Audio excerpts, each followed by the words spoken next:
Welcome back to my channel, you guys. Today I have a story that makes me so angry.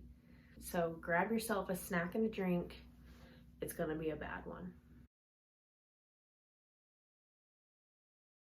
Today we're going to be talking about the tragic hit and run death of Nicole Walker. June 23rd of 1992 was a wet and dreary kind of day. The children of the neighborhood in Dania Beach, Florida were not going to let the wet weather ruin their summer day. 5 children got together. They were jumping around puddles and walking around town enjoying the day after school. This group consisted of 12-year-old Joel Mancy and his sister, 12-year-old Brooke Mancy, 6-year-old Nicole Walker, and 2 11-year-olds, Michelle and Gina Vitello. The group of children finally decided to head home about 9 p.m. that night. The main road they were walking on did not have a sidewalk, so they stuck to the grass or the side of the road when they could. The children were walking in a parking lot of an apartment complex off 33rd Avenue. There was a really large puddle in that parking lot that the children were walking through to enjoy their trip home. However, 6-year-old Nicole Walker didn't have her shoes on, and she was worried about walking through the puddle on her bare feet, thinking that she could get sick. So Michelle Vitello agreed to carry Nicole through the parking lot through that large puddle. Michelle carried Nicole on her hip, on her side, kind of like you would a toddler.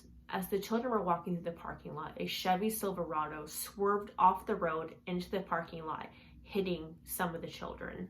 The truck initially struck Michelle and Nicole, who were walking in the front of the group, and Brooke. During the collision, Joel was able to push Gina out of the way of the oncoming truck. Joel then ran to a nearby house and alerted them of the accident, and 911 was called, and emergency personnel arrived soon after. Michelle and Brooke both suffered non-life-threatening injuries. However, Nicole Walker was pronounced dead after arriving at the hospital. After further investigation of the hit-and-run accident, the grill of the Chevy Silverado was actually found in the puddle that the children were walking through, and tire tracks were seen also around the puddle. During Nicole's autopsy, they found paint chips from the Chevy Silverado on her t-shirt that she was wearing that night. After examining these paint chips, it was found that the paint layers had 6 layers of paint, with the most recent layer being blue. The local police then began looking for a blue Chevy Silverado truck with a white camper top. After the information of this truck went public, multiple eyewitnesses came forward saying that there was a blue Chevy Silverado truck that was swerving off the road and hitting trash cans in the same area that the children were hit in that night.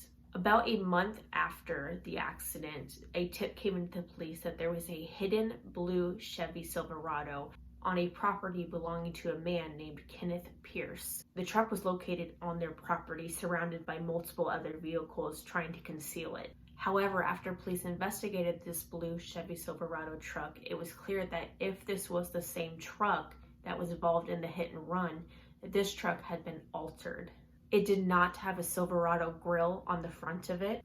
It was now missing the white camper top, and it also had different tires than the tire tracks that were found at the crime scene. Also, the inside of the truck had been cleaned and wiped down, and there were no fingerprints. After using crime scene reenactment technology software, investigators were able to determine that the marks on Nicole Walker's back matched the marks that would have been on the front grille of Kenneth Pierce's truck identically.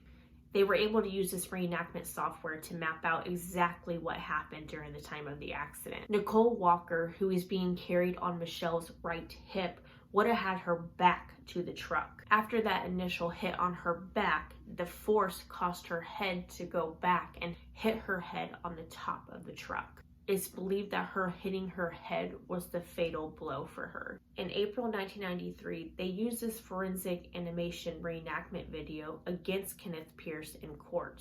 The animation made it clear that he would have had to have purposely left the road and swerved to the children in order for him to have hit them. And it showed that only a vehicle matching Kenneth Pierce's exact Chevy Silverado grille could have caused the life-taking injuries that was caused to Nicole. During the trial, it came out that Kenneth Pierce hired somebody to alter his truck for him in the attempt to conceal and hide evidence of the hit and run. It also came out during the trial that Kenneth Pierce's license was suspended at the time of the hit and run due to previous DUI charges. He had over 20 previous charges, with most of them involving drinking and driving. Although it could not be confirmed, this led investigators and many people to believe that at the time of the hit and run that killed Nicole Walker, Kenneth Pierce was most likely driving under the influence of alcohol. However, of course, since it was a hit and run, he left the scene. He was never able to actually be tested.